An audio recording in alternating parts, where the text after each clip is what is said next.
friend of mine was like, let's open a cleaning business. I said, no, let's do teeth whitening. And I remembered everything I did back then. And that's why back in 2015, when I opened the Whitening Gals, there wasn't barely anybody doing teeth whitening. But I remembered it, and I remembered it from a franchise. So I said, you know what? I know everything I need to do, and I'm going to start with what I got, and I'm going to grow it. And that's what I did. During that time, since it was an electrical fire, the building had no power. We could not go back to work. Now I'm like, oh my God, what do I do? We were doing teeth whitening in the back of a catering hall of one of the local restaurants that just knew the hustle, seen how dedicated we were, and was like, you could use the back room. So the whole catering hall, I would have New Yorkers coming in to their appointment in a restaurant bar, in Casa Lounge. And then they'd be waiting with their drink at the bar and then go get their teeth whitened.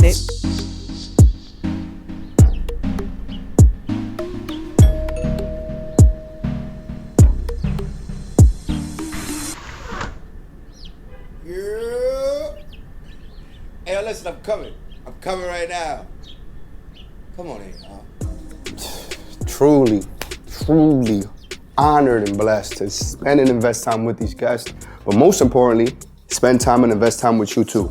If you don't know who I am, I'm Rob De La Rosa, the bald-headed Dominican from the Bronx. And all you gotta do to help me, help you, is like, comment, subscribe.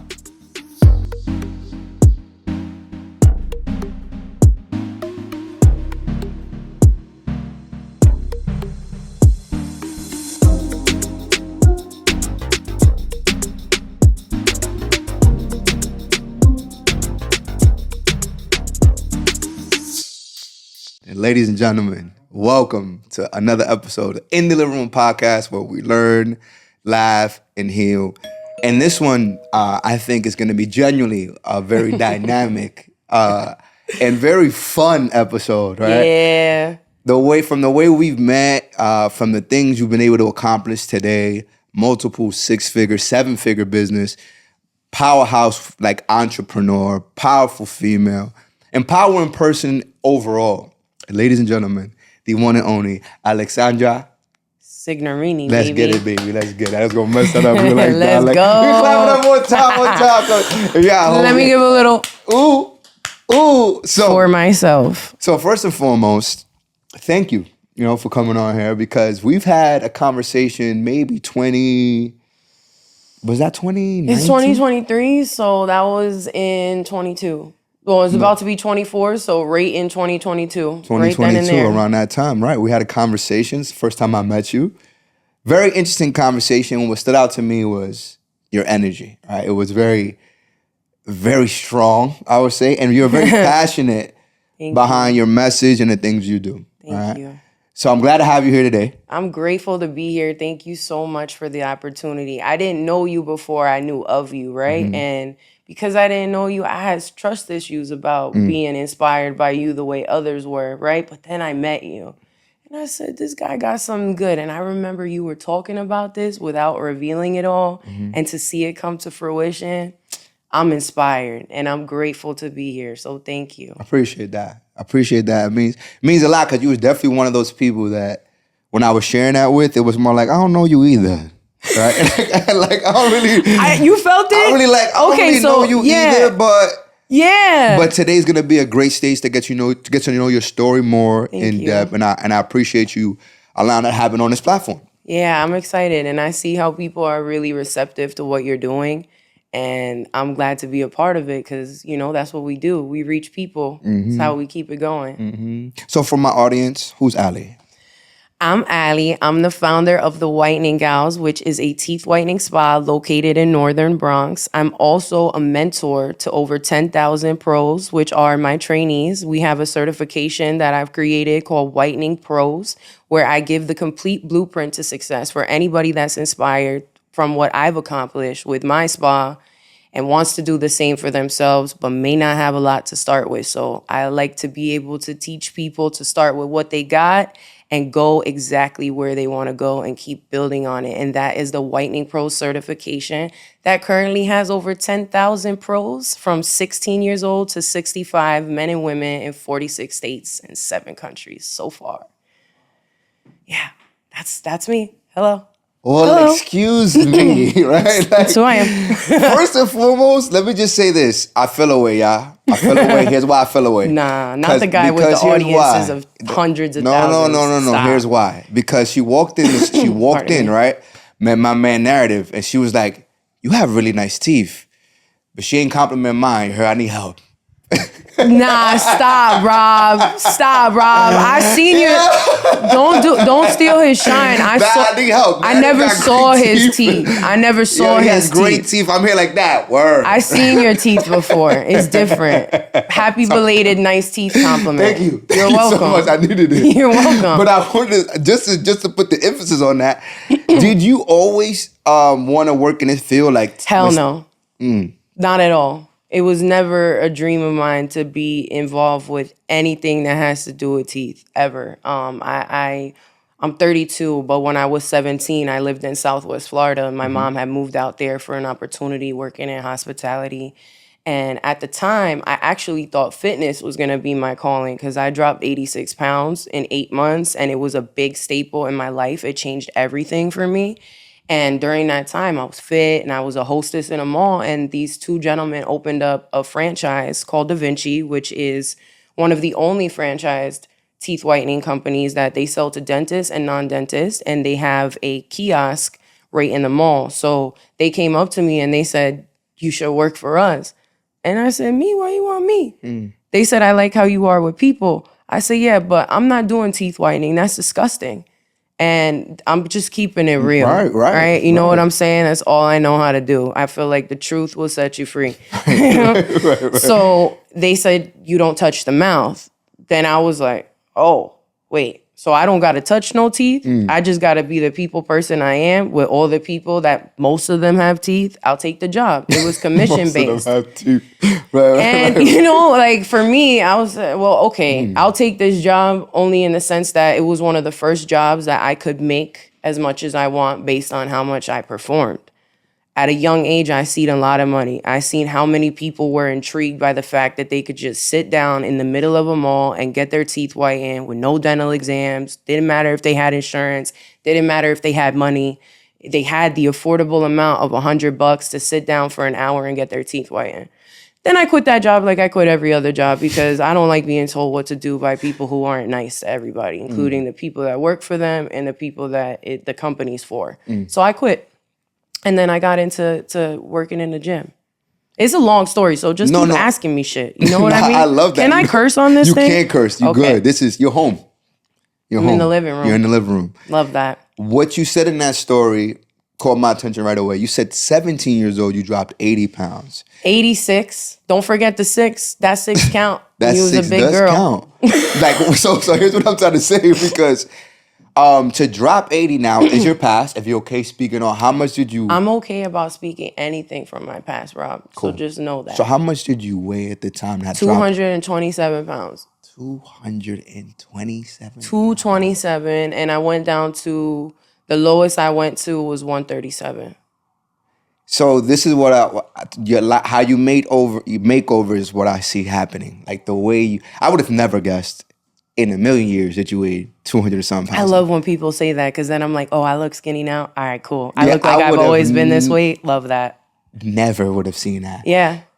What inspired that change? That drastic change? Well, I felt like I never really fit in because I couldn't just be one of those high metabolism chicks just eating whatever. While you're young, that's what you want to do. Ain't nobody trying to be on a diet when you're in high school and middle school.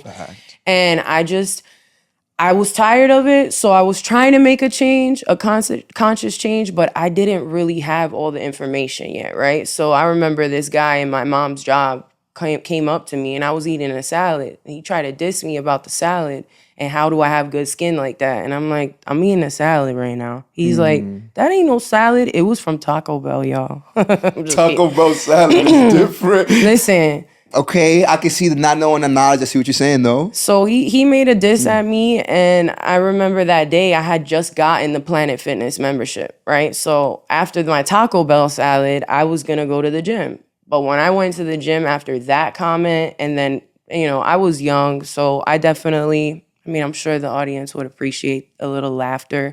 When he said that, I said, the 70s is calling. They want your hair back. And then he said, I'd hate to see what you look like when you're your mother's age. And then it really, like, it hurt me again. So I went to the gym and I became frequently in the gym, doing cardio, losing weight. I would go into, in Florida, there's a lot more Walmarts than here. For sure. So I would spend hours in Walmart and I would be in every aisle and I would be checking the labels of all of the food. And I got so meticulous with it that I was able to drop that amount of weight in such a short amount of time because, see, when you're trying to accomplish a goal, every single thing matters. You can't just do 3 out of 10 and expect that you're going to get the fruits of 10. So I was all in because I wanted to change it for once and for all. And it was a freeing feeling because I remember after the weight loss, so many people, especially men, they would hit on me and they wouldn't know who I am. And I loved that feeling of saying, you don't remember me? I'm Allie. Remember we went to Golden Gate High School together? And that moment, maybe back then that was very ego driven. Right. But it is what it is, you know what I mean? It felt good. Sure. And that's why I thought it was gonna be my niche because I said, yo, if I could get everybody to experience what it feels like to lose that weight, to not feel like you don't fit in. I like that's what I'm gonna do forever. So I love that. So it was always been centered where you're purpose driven. It did it for you. How can I do it for people? if you believe in anything, you could sell it. So then I started working after I quit the job. I started working in Planet Fitness that I worked out in. And then I switched my major in community college to nutrition. I had just started. I was only like a few weeks in. So I put it to nutrition, and my mom and I, where we lived, we had to move out of nowhere. My mom got laid off after years in hospitality, winning awards and doing so phenomenal. Like everybody knew her in the area for all different things, for, you know, people on vacations. She was their go-to. Like we used to have baskets of shit sent to the house. My mom was the GOAT. She got laid off the same day. When I got home, there was an eviction notice on our door. My brother had moved out to Florida, and a friend of his had bought tons of property. But when he let them all go, we were all living in them. But we didn't know he let them go. So he wasn't paying the mortgage. So I had 30 days to come back to New York. I had to give up college. I had to give up the job. And I had to come out here because the only person my mom had was my grandfather. My dad died young. So when we came back here, I seen my mom facing age discrimination, working in the same exact industry she won awards for. Southwest Florida is different. My mom was in her early 50s at the time. I seen my mom face age discrimination in Times Square, and I was not having that.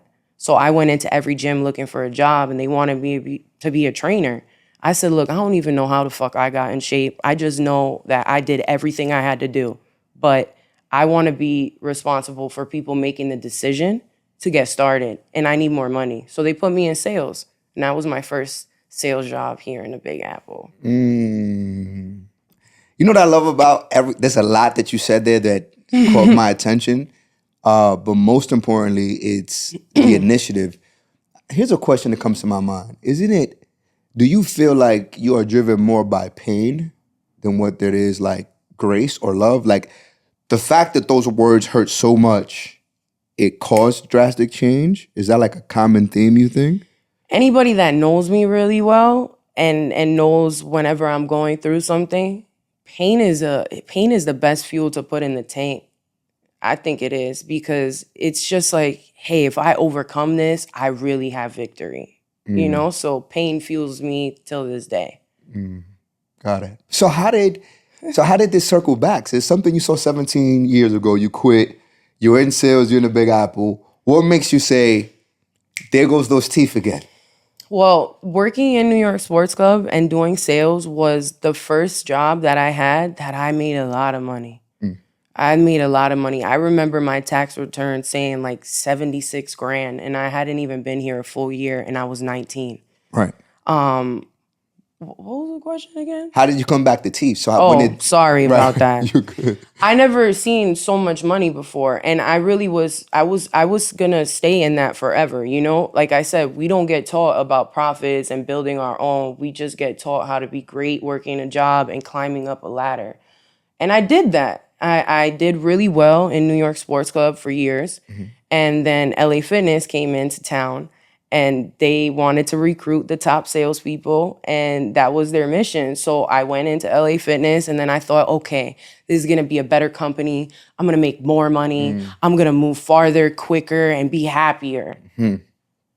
I was promoted to assistant manager, which in LA Fitness, it's a weekend manager. So you're a sales consultant all week long, and then you're a weekend manager responsible for all the quotas to be hit while the boss isn't in. But see, the way my life set up, I was great at what I did. So I wound up becoming the assistant manager, which wasn't even a role. And I was full-time responsible for things that I wasn't really getting paid for. I was only the manager on the weekend. LA Fitness has a big rep for putting pre-sale offices in before the gym is even constructed. So when I got into that role, I was selling a gym that had us telling everybody they were going to open in 2 weeks, every 2 weeks. And when the people called, like, hey, I signed up 5 weeks ago. It's been 2 weeks. You told me 2 weeks again 3 times. I would sit outside of a Starbucks with a table and a tent and sell memberships to a gym that all that existed behind the Starbucks was a construction zone. So after a while, people started to cancel and I was losing my commission. And to keep me, they promoted me and sent me to Clifton, New Jersey. And that's when I became an assistant manager there until the Bronx finally opened. But even before I got promoted, I was expected to go outside and sell memberships after we even made it to Bronx 12. And there were people in the community saying, the gym's not open, they're in front of the construction site, it's like halfway built.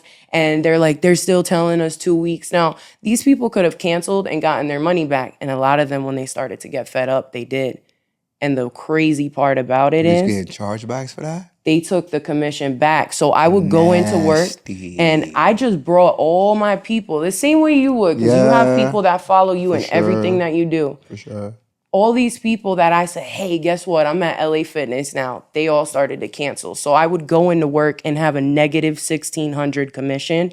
And then I would go outside with commissions that were only between 25 and $50. And 50 was after you sold them their whole family. And I would get all of that money back up. And then the next day, if I was lucky, I would come in and now instead of the negative, I'm at like 200 because the 800 I just made cleared it out, and then more people would cancel. So for me to circle back to teeth, when I got promoted and the gym finally opened, my grandfather had gotten sick. Not to mention, when I first transferred to LA Fitness, I was engaged to somebody that got in trouble, and to protect me, I didn't even know what he was doing. He was really like a great man. He like had a real household. And when he got taken away, I was in the pre-sale office. Then I got promoted and came back. And like now I have an ex-fiance in federal prison facing deportation. And I'm going out to sell memberships to the gym that's still not open. I got promoted, endured it. I drove from the Bronx all the way to Clifton, New Jersey every day and back. And then when the gym opened up, my grandfather and I, we got really close later in life because I didn't have my father growing up. Me moving back here, war veteran, 80 years old, very stuck in his ways. But he showed me wisdom and love that was just different than what we get nowadays. You know what I mean? When he got sick, he randomly called me at work. And I remember telling my mom, like, don't put grandpa on the phone with me like that. I was visiting him every night. When I got this phone call, he sounded out of it. So I asked them if I could leave work. They were like, you're the manager on duty, right? Now, remember, I wasn't really, because I was a weekend manager. But then the manager I was assisting, he left and I had to stay. He said, you're off tomorrow. I remember myself like in the kids' room where they have the childcare having like this private talk with the boss and him telling me you're off tomorrow. And tears are on my face. When I woke up the next day, he died. And it was too late for me to use my day off to see him. And then I realized, wow, like I'm this machine that I can be dependable to reach quotas and for these companies and for everybody down the totem pole. But when I needed that one help out, I couldn't get it. And I remember I attended my grandfather's funeral. I went back to work only about a week later, and I had an anxiety attack, which back then I didn't know what that was. If anybody's ever had their first anxiety attack, you like, oh my God, Lord, you're taking me right now. And I remember the boss turning around at me, sitting at the table and telling me, if you're not gonna write a sale, go home. I said, but I can't drive like this. So then call your mom. Now I'm in my mid-20s. I'm like, damn, call my mom. Call your mom and get her to pick up your car. So I did. And then I remember there were like 2 weeks. I only had $500 in my bank account from all the money I made. I had my shit in storage from when me and my ex separated. That shit got seized. I went from having so much to having nothing. And when they told me to leave, those first 2 weeks, I remember every single day I was going to the gym, working out, thinking about what am I going to do? And at the time, a friend of mine was like, let's open a cleaning business. I said, no, let's do teeth whitening. And I remembered everything I did back then. And that's why back in 2015, when I opened the Whitening Gals, there wasn't barely anybody doing teeth whitening.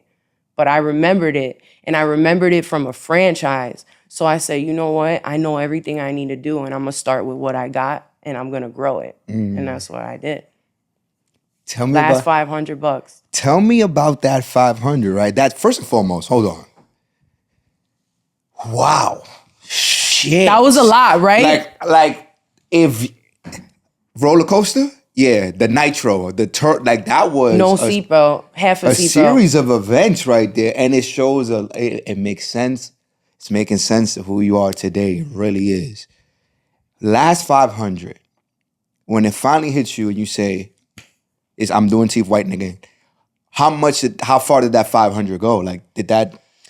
It went to a free Instagram account and to a lamp and products for like 10 to 20 people. That's about it. And I started it out of my friend's kitchen table. And I would run the business from home while she was at work, and we would split the percentages until she came on full board. And I realized that every company I work for, I had people that followed me for me, right? So instead of having them follow me for the next company, hey, you know what? I'm doing something now. Follow me for what I'm about to do. And I heavily promoted and remembered everything that I learned throughout sales throughout the years, right? Referrals, word of mouth, promoting.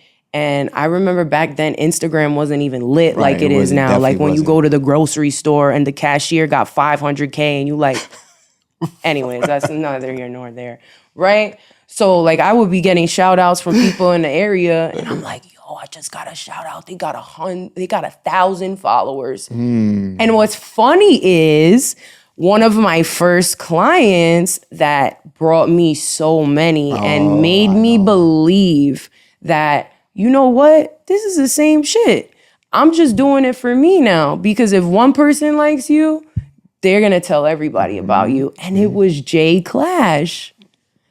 Team No Sleep. That's fire. I have pictures of Jay Clash in my spa in the current years, and I have him sitting on a stool with no back support, getting his teeth whitened and smiling after the whitening. And I remember all of the World Avengers people started coming. Literally, I did not know that. It's funny. I was actually cleaning up Instagram the other day, and I got the photos. So I got his original, this is crazy. And I got the current. It's always 6 degrees of separation, always, bro. Yeah, and it's funny because now I found Christ, right? And now Jay Clash is heavy on the Christ, and I love how like it's all connected. You know what I mean? And now I'm here with you. It's Which crazy. is crazy. Super fire. That is, I love this. So now this is when I get into story mode, right? I'm seeing you roll up the sleeves. So when you say first 500, you're doing it out of your friend's house and you're splitting profits. So were you profitable 30 days, 60 days? How long did it take this new set of skills? Well, not your new business, because it's a new business, but you had to imply all your skills that you've learned and what you remember. How far did those 500 go in those 30 days? Let's just say the first day that I had, we made over $2,000, and it was all made back. And yeah. What the? Good setup is everything. So I remember after the lamp was purchased, for 30 days, we marketed every single day. The goal was to get appointments. So when you have a lot of appointments, not everyone shows. some reschedule. So we just booked out probably had like 40 clients booked the first day, all off of people that we knew, and then all of the people that they recommended, whether it was them putting it up on their pages. Like I remember, Vic Music Hut, he got the sneaker store.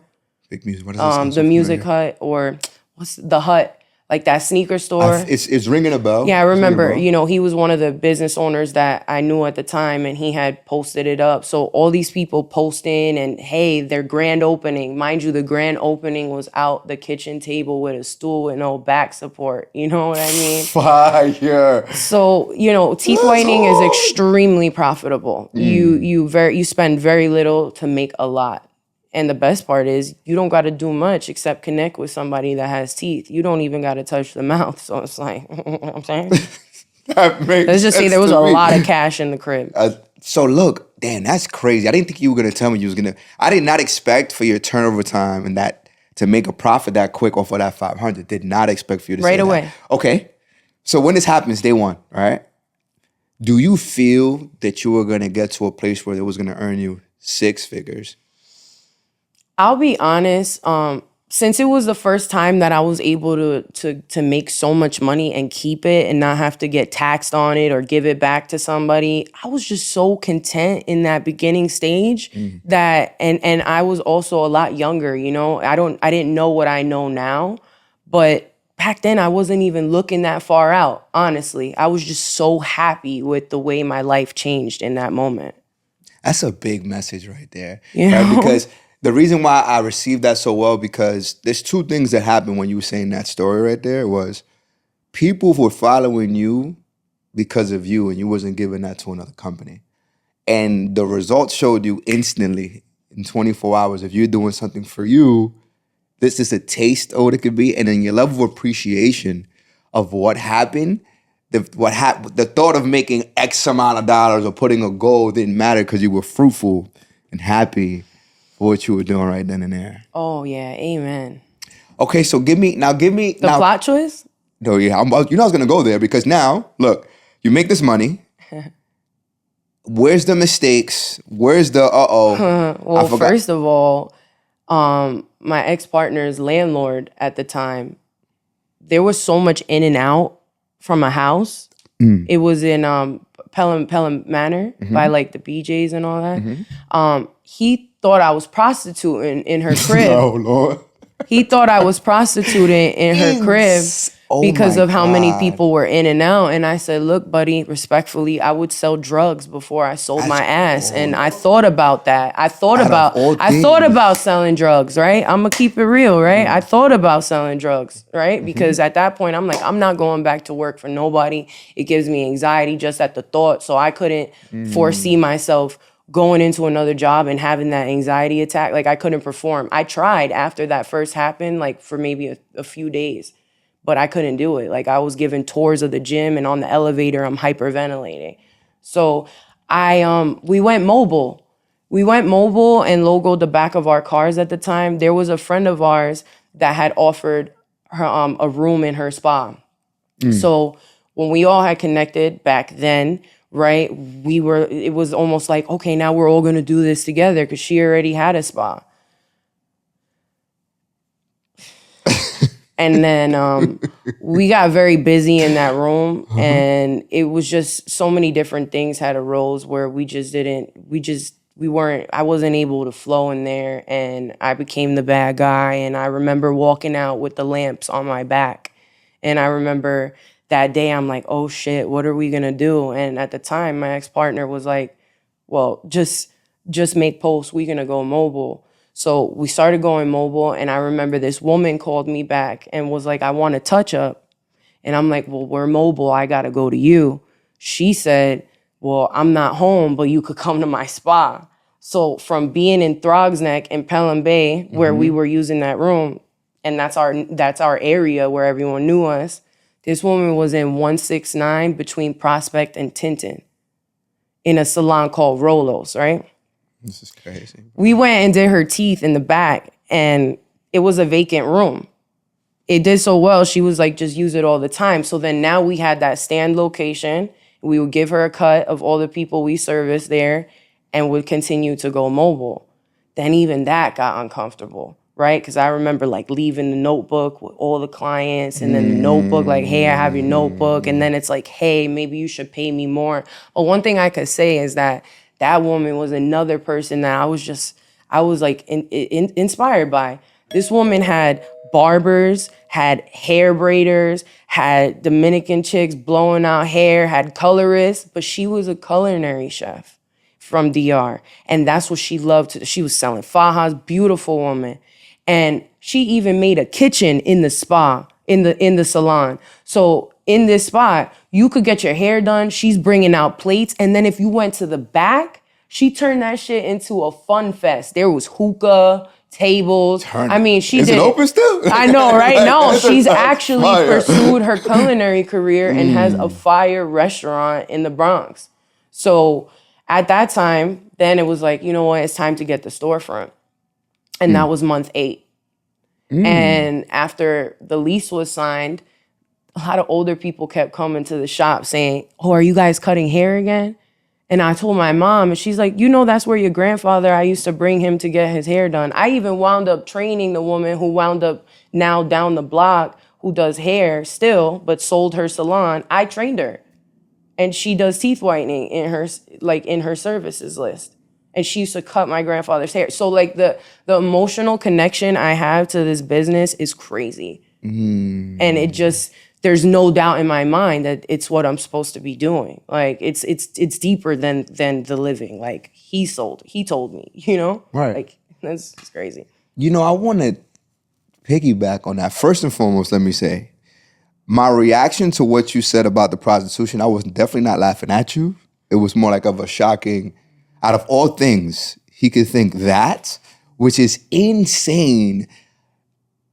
Two things could exist at the same time. Someone could be so negative and judgmental while you're so, you know, abundant and flourishing in the same crossroad. And that's heavy now in 2023. That happens heavy nowadays. Like what? I'm just doing something for my business, and then that referral, that next phone call, opening that storefront. Here's my question I have for you. When you get the news that this was a place that your grandfather used to get his hair cut, what is that doing to your spirit? You know what I mean? Like, I remember like putting together like a collage of photos, right? And while we were like decorating, and just random out of nowhere, I'm listening to like Pandora back in the day, right? And like Frank Sinatra's coming on the rap station. That was my grandfather's guy. And it was his song that came. Like, it's just, you know, it's still till this day, it's present in me how I felt in that moment. And in that moment, I felt like, and now this is where I'm supposed to be. But not just for me, for everybody that gets to come near me, and I can give them an opportunity like the one I created for myself. I love that.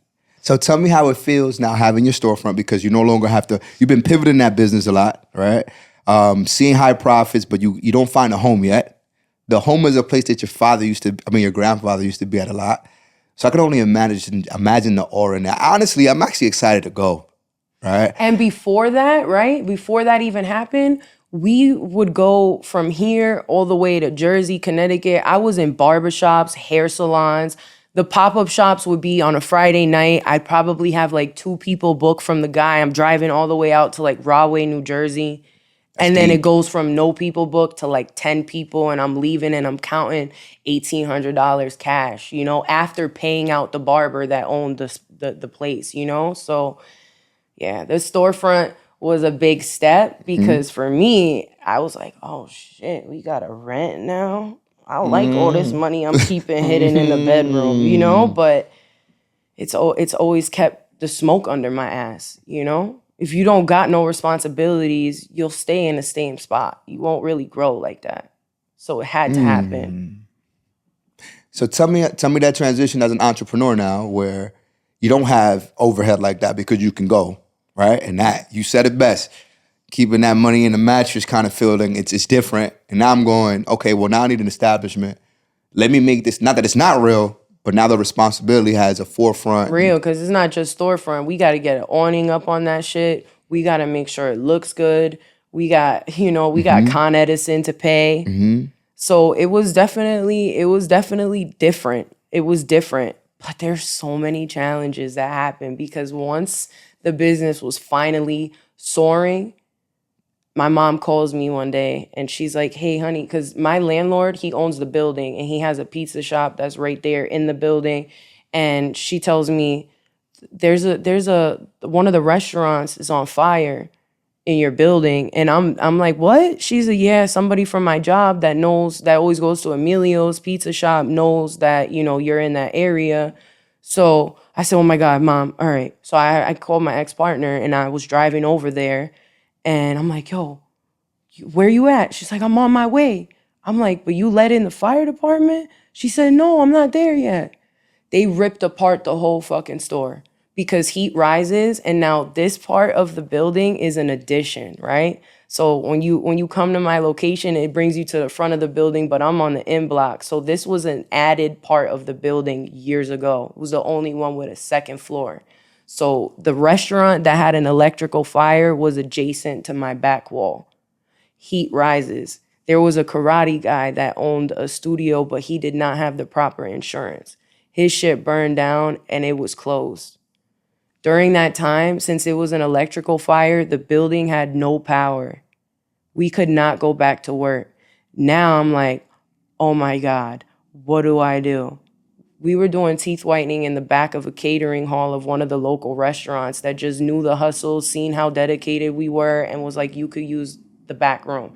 So the whole catering hall, I would have New Yorkers coming in to their appointment in a restaurant bar, in Casa Lounge. And then they'd be waiting with their drink at the bar and then go get their teeth whitened. Motherfuckers are crazy in New York. These bitches had hookah. They had hookah. I'm like, yo, you guys are crazy. But There's like, hey. so many lessons in your story, how you bootstrap a business because you're tired. And I made that shit look fly because one thing about social media is it can't ever stop. So we was posting people in like folding mobile chairs in the back of a bar with like strobe lights and shit until we got the store back open. And we hadn't fully renovated it then because when we first got the store, it was an old hair salon. And because there was not a lot of money in our means, we removed the old ugly sinks. I left one vanity, which wound up being the vanity where he used to get his hair cut. I'd be running late to work doing my makeup in it. We had stick tiles on the floor and it had rooms at first. Like one was a waxing room and then there was the other room. And we just had 2 spa beds and that was it, And then it just, when the fire happened, we had just started to make it look nice. Like we really, it was just the start. And then I seen all of that and I'm like, but I didn't give up. Yeah, clearly. And then I took the top floor because the landlord, when it was finally able to be open again, he made it a workspace, like all shared space offices. Yeah. And at that time, I was like, take that shit down, put up Whitening Pros. And then we took the whole top floor. And that was when the pandemic hit. And in the interim, one day I came to work after we finally got it beautiful after the fire, and I seen ice right underneath my gate. And I'm like, it didn't snow. Did it only snow inside? Like, what's happening? Pipes burst. The whole shit was flooded up to here. All of the beautiful chairs I got had water to here. The floors that we just put down were fucked up. I didn't give up again. And then the top floor was open, and then we took that. Allie, so let me ask you a question. Because what? Why you gotta keep fighting so hard, right? Like, damn. Because God gives his hardest battles to his strongest soldiers. So the harder it gets, the more I know I'm exactly where I'm supposed to be at. Yo, I feel like every time I interview somebody, the message is on time, bro. On time, bro. Jesus If Christ. it's not like I seen I was listening to a song on the way here. I'm bad with reciting stuff back, but let me see if I get it right. It said, if you won't get no blessing if there is no struggle. Okay, that? No, for sure. I think he said it better on the song. I ain't gonna lie, probably did, because that didn't hit hard. that didn't hit that hard, right? That makes sense. I'm like, damn, I know I just made this moment for no reason. Look, here's what I want to ask you now. Here's what I want to ask you, because through all this this roller coaster, right, the peaks and the valleys, you get to a point where pre-pandemic, where are you at now? Because now that you have your rent, it's a different kind of establishment. Are you at a six-figure business now? Yeah, well, this year is about 360,000. So tell me about, which is by the way, that's Plus the the 1%. spa, let's say about 400. 400,000 makes you a 1%. I know what Biggie meant though. Don't ask me to borrow none of it, because if you could find it, then we could share it. Heard you. So here's what I want to know. When do you decide, because you have your storefront, which is the Whitening Pros, correct? The Whitening Gals. Sorry. And then you decide to go worldwide, have students all over the world. That bomb you dropped at the beginning of There's the another episode. twist to that. How does then that come about? The top floor was taken after the training was already created. So on year 3, I had opened up another location in Ridge Hill, and it was shared suites, right? Medical offices, lawyers, lash techs, random. It wasn't like a salon and spa suite like they have now. And during that time, that's when the celebrities started rolling in, because I feel like celebrities are all human just like us. So when I seen certain people doing promo, and this is at the beginning stages of Instagram really getting hot like that, and celebrities and influencers really getting promo like that and making that a business, I just started inviting them in. And then before you knew it, it was like every skit with like Commodore, Fat Boy, I love rap and I love battle rap. So I invited in everyone. We had Mysone, we had Casanova at the time, but I had Charlie Clips. Love Charlie Clips. Shout out to Charlie Clips. He's the fucking man. I need to see that. That's one of my DNA came in when he had one tooth missing, and he was like, shout out to the Whitening Gals, but don't get it twisted. They didn't do this to me. Right. I'm about to get it. Right. And it's going to match. And during that time, I realized that being in that suite location, it felt like being in those 4 walls. Is different if it's a salon and spa suite like they have now. I think those establishments are amazing. I would love to have one of those in every state so that all my pros can have a spot to go to where they have that hub. They have that hub, right. I wasn't happy with that. It was just kind of like, let's see how it is before we put a storefront in Westchester. And I realized that a lot of the same people that were coming to the spa were going there. And then now I'm away from the spa at the time where the celebrities are coming in. So I checked the phone one day and there's a text message that says, you're going to jail. So I'm like, oh, okay. What's happening here? Right? You're not a dentist. You can't do teeth whitening. So I remember calling, and it was like, thank you for calling Mr. Lopez with Gentle Dental. Thank you for calling Dr. Lopez with Gentle Dental. I'm currently away from my cell. Call the office. And I called the office. Nobody answered me. A week later, I get a voicemail while I'm on the other line. And it says, hi, this is Rose with the Dental Association calling regarding the Whitening Gals. This message is for Dr. Lopez. We have your request about a non-dental professional in your area. Please call us back. I learned how to do this in Florida from a franchise. It's very reputable. So I'm here. I'm not touching mouths. I'm not using dental strength. I'm thinking I'm doing everything right. There's dentists all around the spa. And then I get that call. So I called back and I said, look, I received, the woman was so apologetic. She's like, I was looking at all the numbers at once. I didn't know. I'm like, yeah, it's all right. I need to speak to you. Because if I'm doing something wrong here, I want to know. I learned this in Florida, but from a major franchise that is worldwide. But if I'm doing it wrong, I want to know. She said in these words, we have already investigated you 5 times. Now, you in New York, you hear investigation. It don't matter what you're doing. You're like, oh my God, I'm going to jail. Right. You can be doing everything right. You this is me? The end. Why? So I'm like, investigated. She said, we know you don't touch mouths. We know you don't use dental strength. I said, but what do I do about this dentist? She goes, don't pay him no mind and come to the dental convention. So I was in the Jacob Javits Center with a badge with one of my employees at the time. And I was like, again, no matter what happened, I always felt like it's okay. I'm supposed to be here. I'm not supposed to go anywhere else. And that's when I created the course. The course was originally designed to teach people the ethical way to do teeth whitening because there were nobody doing training. Only one company called Beaming White that would teach people, but send them a virtual video. You don't know who the people are in the company. You speak to a corporate sales rep. You buy the training. Maybe they cut you a deal, but that's it. There's nothing personable about it. I taught people how to do it. I originally started my course at an hour. Then it became 2, then it became 3. And I taught people how to do it and I gave them bits and pieces. And it wasn't that I was ever scared of giving away the sauce, right? But I just was teaching them what they wanted to learn, right? But then when the pandemic hit, I realized for myself, I had personally developed. That's when I got introduced to personal development. That's when I started reading the book. That's when I met my father from another life, Jim Rohn. And it changed the game for me. And then I realized, you know what? In order for these people to succeed, they need to fix this first. Because I could drop whatever tool on your lap and tell you X, Y, Z. But if you're not the right person for yourself and for others, you won't grow a business. And that's when the course became 5 hours, but it only is 20 minutes on teaching you how to do the easiest thing you've ever seen in your life, which is teaching someone how to paint their own teeth with a great product that works. And not charging them $500 like a dental office. But I knew people needed to grow here first because your pockets just match what's upstairs. I just made that up. That was good? That was hard. That was fire. That was hard. Write that down. Write all that down. Write that down, narrative. Write all of that down. Wow. So when the pandemic hits, you hit a new level.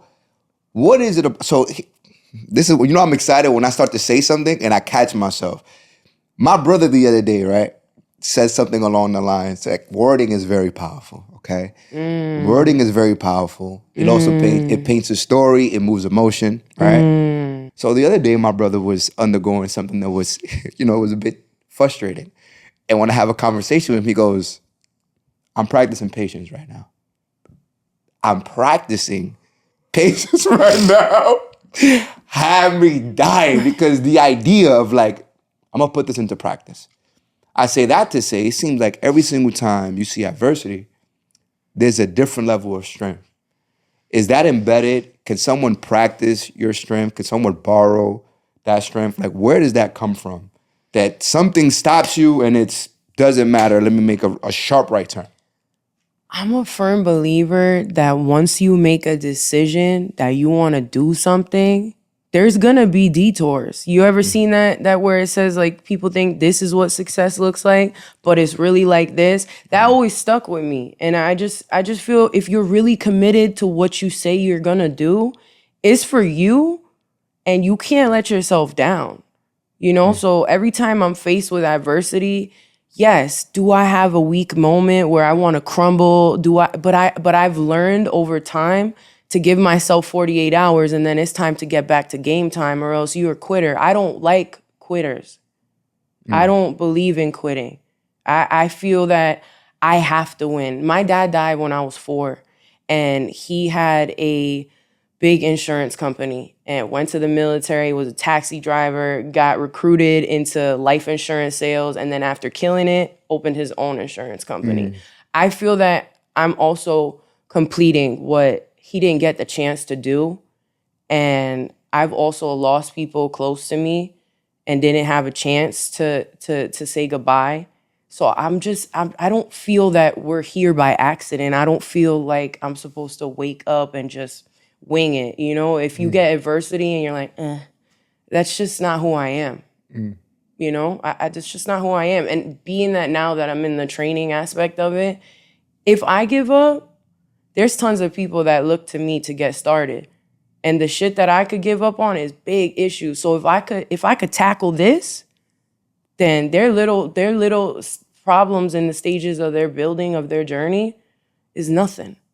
You know what I mean? I respect that. I hear that. I mean, you bootstrapped your business and made it a 7-figure business. Like that's a road. Now, let me ask you this. Now when you get here, you've arrived, you look around, I'm at 1% of America's income, I am a woman, all these accolades.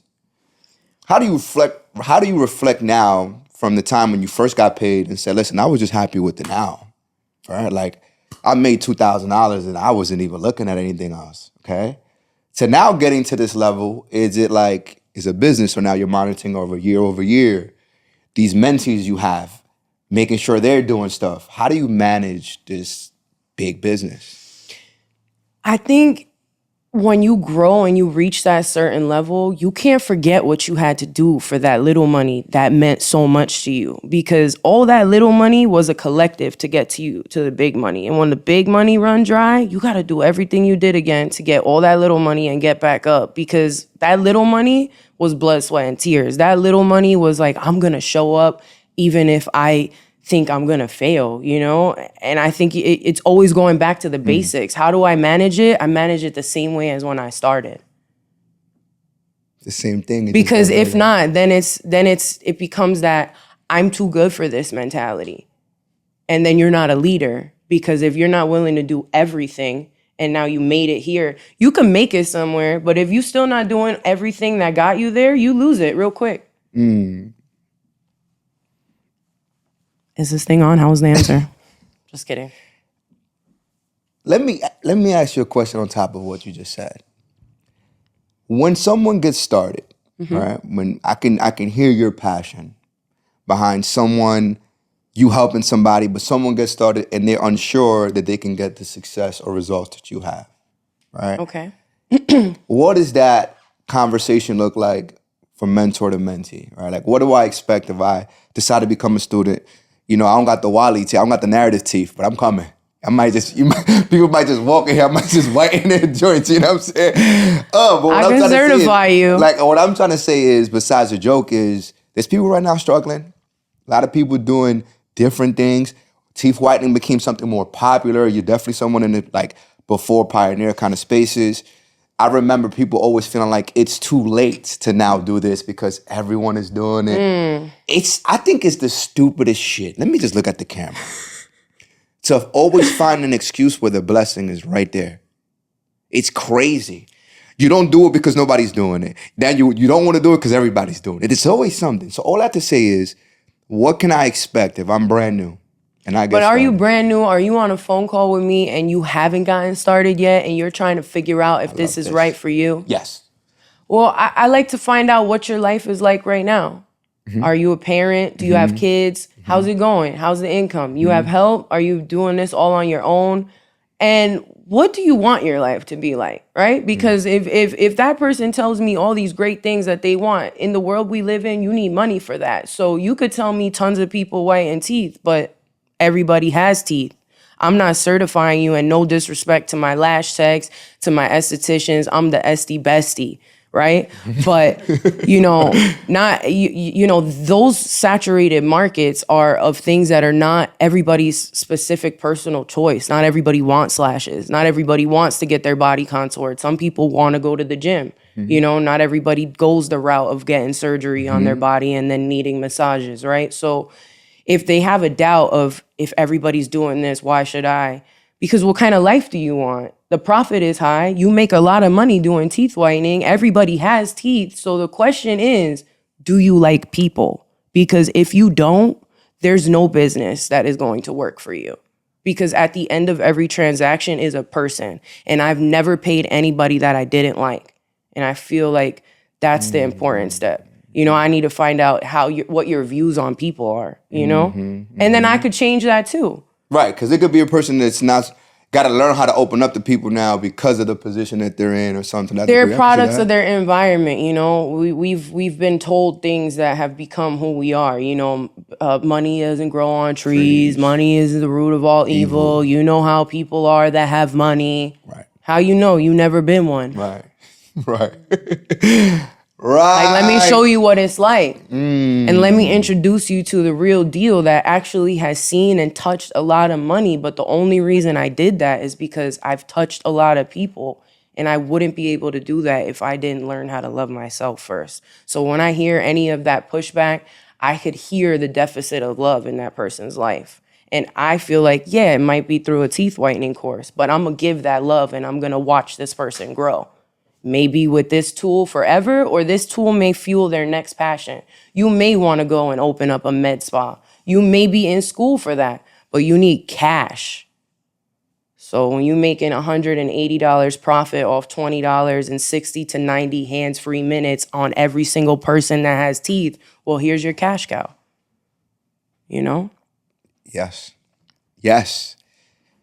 Allie, let me tell you something. I don't know how to give short answers. No. Is that illegal on a podcast? It's not. That you're doing. Am I stealing your show? You're doing. Okay. The show is yours. Okay. It's no longer mine. This is for you. I wanted you to come here. No, this is for you, and you're absolutely doing an amazing job because, I'm inspired from what you've done already. But if I'm a brand new listener today as well. Like I'm getting the depth of who you are as well, and I want to go sell teeth to someone who don't have any right now. You know what I'm saying? Like, I'm fired up. Now, your journey, what I hear is these 48 hours, there's a lot of weapons you gave there, right? Being frustrated about something, being mad about something, of course, it is okay to have a moment of breaking down. I think emotions are real, right? We got to really face what we feel. But then there should be times that you put limit to things that are not supposed to consume who you are. Pain, it's only supposed to be there temporary to know that you got to work on something, not live there, right? Etc. How do you feel you reflected on your self-love journey, right? Like losing weight, re-accomplishing something, changing where you are. You don't have to do that. Being mad for 48 hours, but what's the journey of you loving yourself in this process? Oh man, I feel like I can humbly and honestly say I didn't really love myself until I was 30 years old. That was 2 years ago.